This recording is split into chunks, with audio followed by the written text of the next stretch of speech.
Welcome, everybody, to our new edition to MNC Mornings. We're doing the rundown. The rundown, basically and quickly for you, is about 8 subjects.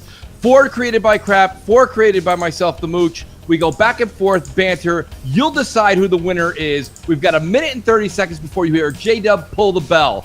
Here we go with our first segment. It's going to be Team Sticker versus Team No Sticker. Crap, let me tell you right now, you're out of your mind with keeping that sticker on, okay? It's like wearing the tag on a hat.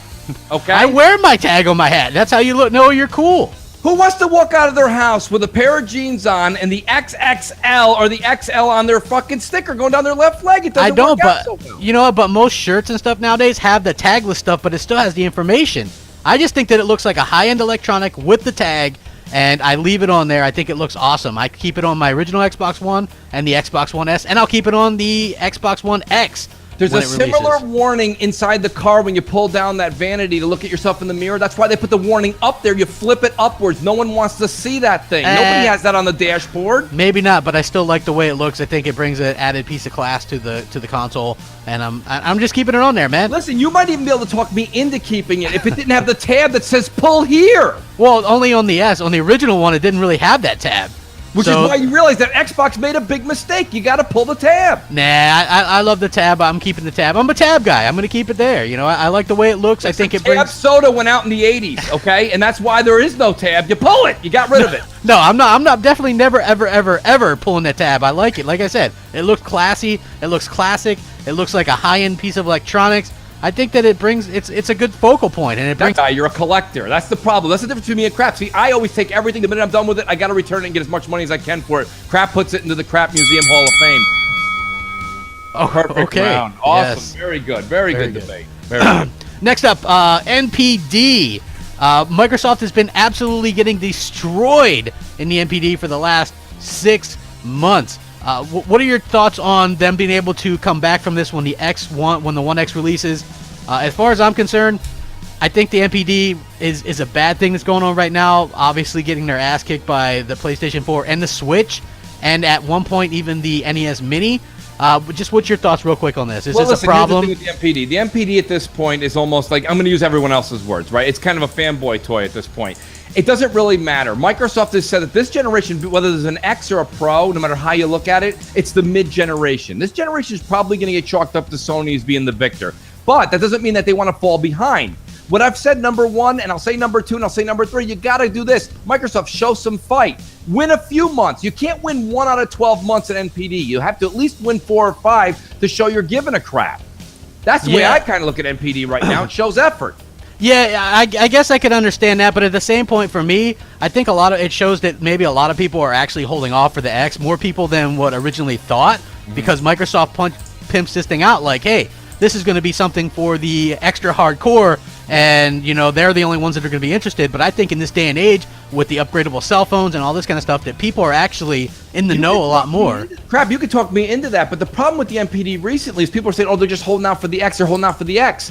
That's fine, let them hold out for the X. But tell me this, why is the PS4 Slim beating all SKUs, okay? Because it's a $250 unit that's got games. Xbox has got a $250 unit that sells games, and it's not even it's barely cracking 100,000 in sales each month. Because they know people are smart enough to realize that a much, much, much better version of that is about to come out. All right, next up, God of War. I was reading this, and it was interesting. God of War, we know the reboot's coming, and the guy, Cory Balrog, who's like the head of that studio, they're already talking about multiple sequels. And what was interesting to me personally was reading the comments where everybody's like, yeah, more God of War, that's going to be great. And it's like, you know, there's already so many of these games, and it's just always funny when you look back at how everybody acts like Xbox games are all milked, but everybody here is cheering for more sequels to this game already. Do you think it's too early to be talking about sequels to this new God of War game? It's too early to be talking about sequels for this game. It's also too early to be praising a game that's completely changing its form. I just recently got into God of War 3 Remaster, and I am enjoying it. I'm actually liking something that I didn't think I would like as much. And the fact is, now the minute I'm starting to like God of War, they're going to go ahead and change it completely. So before people start asking for more of the unknown, let's start to know what the hell's going on first with the new God of War and the way they're taking this in that direction before we ask for more, please. Yeah, like I could buy that, but let me just say this real quick. I'm going to shock you and say I don't mind that they're already talking more. More is better. More Halo, more Uncharted, more God of War, more Gears of War, more Forza Motorsport. I like that. I buy these consoles for these games. I bought a PS4 for God of War. I was expecting it. The fact that they've waited this long to get one out perplexes me. It's one of their most well-known, beloved franchises, and they haven't come out with it yet. You know what I mean? You're going to be 4+ years into the generation before we finally see it. That's so true. Sure. Let's get more and more of these games. Let's go. I want more Halo, I want more of everything. Gears, but Halo Gears aren't changing their formula, or they're changing their recipe. God of War is completely changing their recipe. So in that, are you going to ask for more meatloaf when you're changing half the ingredients? Well, I don't think so. Probably not. But the one thing that I will say is that more is better in terms of the games that we love. More Mario, more Zelda. I like that idea. So I guess it'll be wait and see with the game if it's going to be as good as the old ones. But I like that they're still in the planning stages of doing more, so they're not going to go one and done. Because it could be good, and if it's great, then I want more. Obviously, I think that would be a fantastic thing. At this point in time, I want more because it's a next generation version of God of War. But that's about it. At that point, I gotta say I need to see what I'm actually playing and getting for my $60 before I actually say I want more. Next topic. Should Microsoft lock up PlayerUnknown Battlegrounds as a console exclusive? As you know, this is going to be one of the biggest games of the year. It's already at 6 million copies on the PC, and it's not even really out yet. So should Microsoft reach into the pocketbook and pay that cash? What do you think? Yes. Buy. The reason I say that is you've got Lawbreakers, okay? You've had games like Nihon. You've had these other games that have all come out over the years. Whatever happened to Edith Finch or whatever that game was called. There's all these games coming out left and right, and they eventually, down the road, sometime over the rainbow, come out for Xbox One. This is going to be that game that's going to be held and coveted by Microsoft. If I was them, I'd never let it go. But realistically, we know they don't ever want to keep games from everybody, so we know they're eventually going to go over to PlayStation. But I'd say hold this thing as long as possible, like Grim Death. This is a fantastic IP. You know what? I'm not going to disagree with you like that. I know that that's odd because of the way the format of the show is, but right. I feel like if they were to pay the money to keep this an Xbox exclusive, they're going to make tons of money. People are going to want to play this. The Xbox One X is playing this game in 4K. It's going to be huge. People that just want to play controller versus controller, that's who's going to buy this game. You need to reach into your pocket and make this game an Xbox exclusive because PS4 gamers are going to be jealous about that. They're not going to play this shit on PC. No. Nobody's going to play it on PC because if you're a console gamer, you want to play with you don't want to play with keyboard and mouse. You want to play with a controller.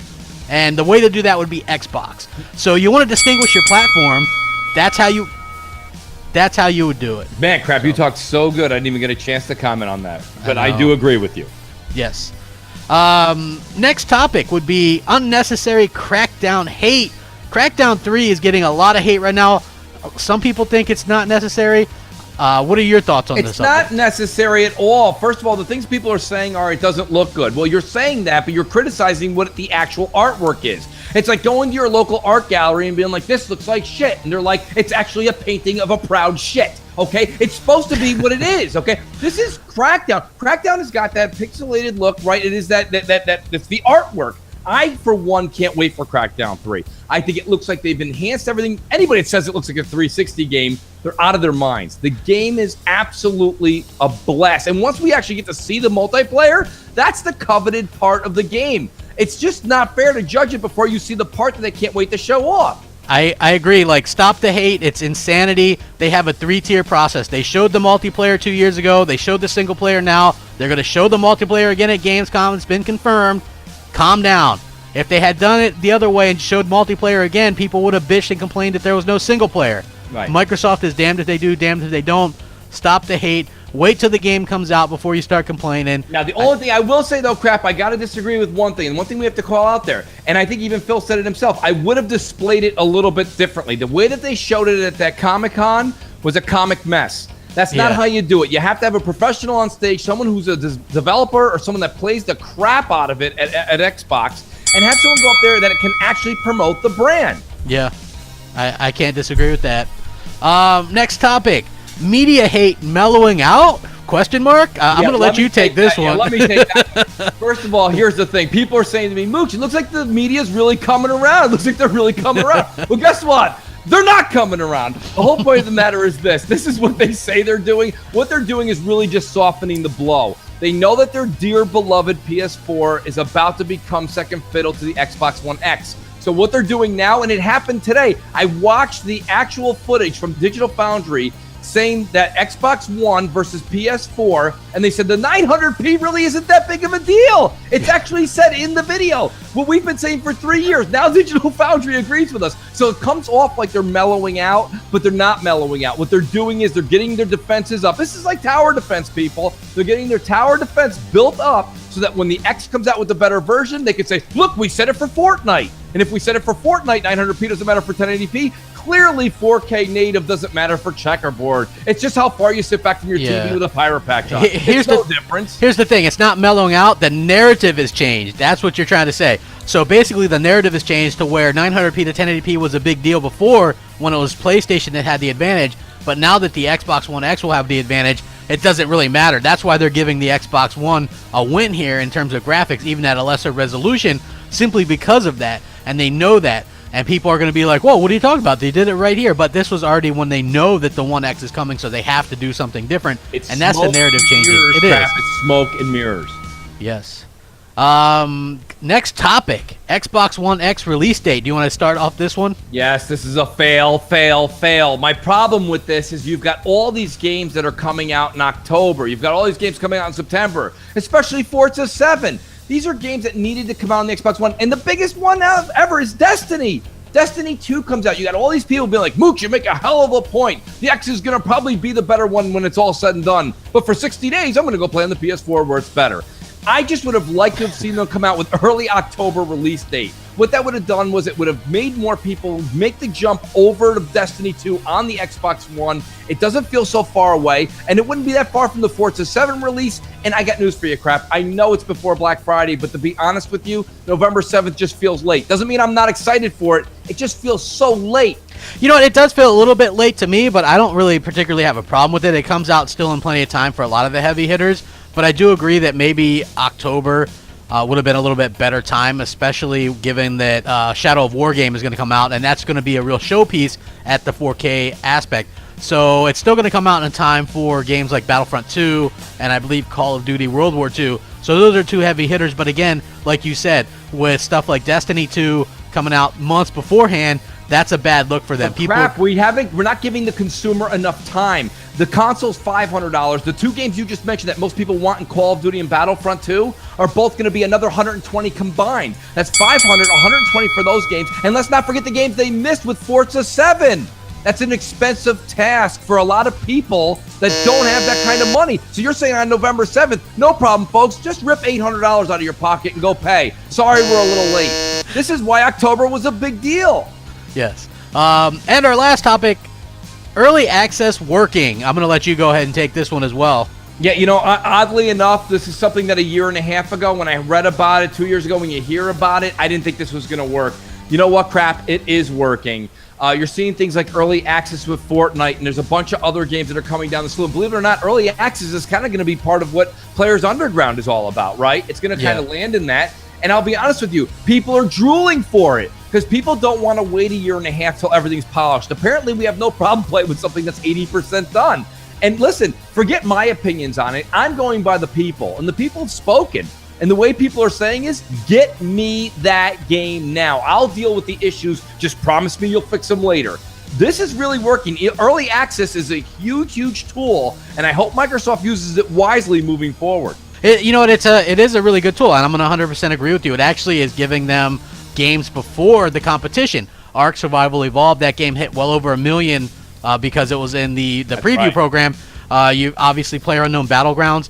That's going to be in the preview program. We Happy Few preview program, Astroneer preview program. They got these really great games in there, and it's given them an advantage because they don't really got to pay for this. Developers get to get the feedback right live from the gamers before it even goes to the masses in the public, and I think that's a good thing. That's a very big plus for the Xbox One. Well, what's your take on the whole thing that's going on with something like Fortnite Crap, where it's $40 now and maybe free to play later?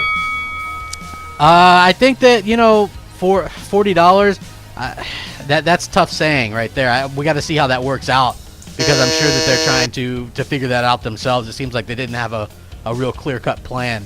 So yeah, but I mean, I have no problem with that dollar amount if it's Mm-hmm. actually something that's at least 80-85% done, and maybe they'll throw you a couple of things in DLC that some of the free-to-play people will have to pay for later on.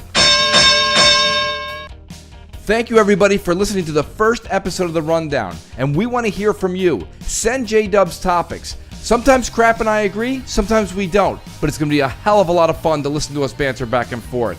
We'll catch you next week.